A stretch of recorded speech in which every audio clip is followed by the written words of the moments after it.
Okay, well, we had this conversation earlier when Trump took office, and now we are seeing it's like some would say maybe insecurity or something. I don't know, but I believe the dollar is a strong currency that you can walk in and out of any economy in the world. I don't know why this is happening, but with the response we've seen from the Ministry of Trade, uh, what do you make of the response?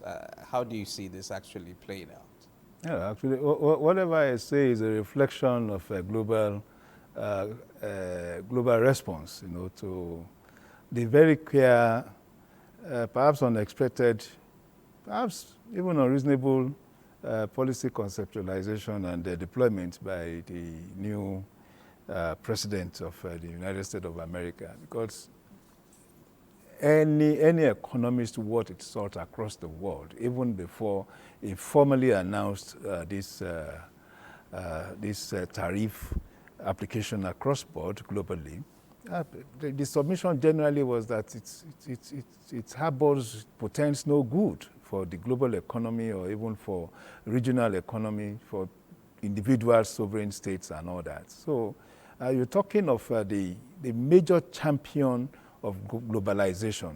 The United States of America, until April 4th, was the major facilitator of globalization, was a major facilitator of the World Trade Organization that with one of the pivots of its operation, based on negotiated tariffs. And so and of course, it's also the custodian of the singular perhaps the strongest convertible currency, anywhere in the world. So you think that the United States of America has everything going for it.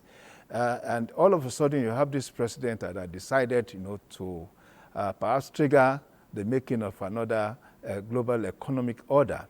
And that is very curious, because the major plank for this tariff increment or tariff application, as it were, was his argument that most jobs and manufacturing outfits had left the United States to other countries, perhaps forgetting the fact that the manufacturing companies that relocated outside America were looking principally at the cost input of the manufacturing processes, and that it is better to move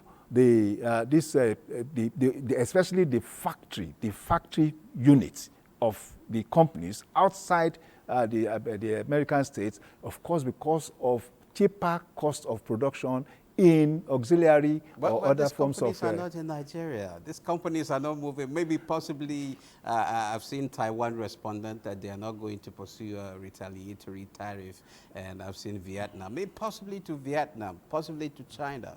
Why do we have to pay for all, It's even clear. It's even more unusual for Nigerian case, because the largest export base, for Nigeria, the largest exportable items for Nigeria is crude oil.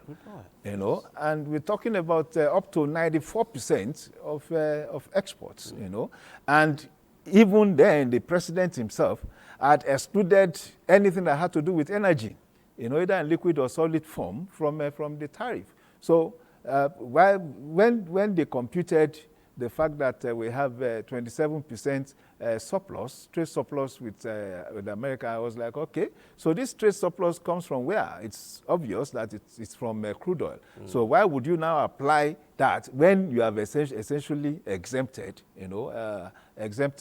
crude oil from the application of the tariff? Well, it talks to the fact that we've been exporting these disruptive tendencies, and it also talks to the fact that we need policymakers, and we have seen Minister of Investment and Industry and Trade.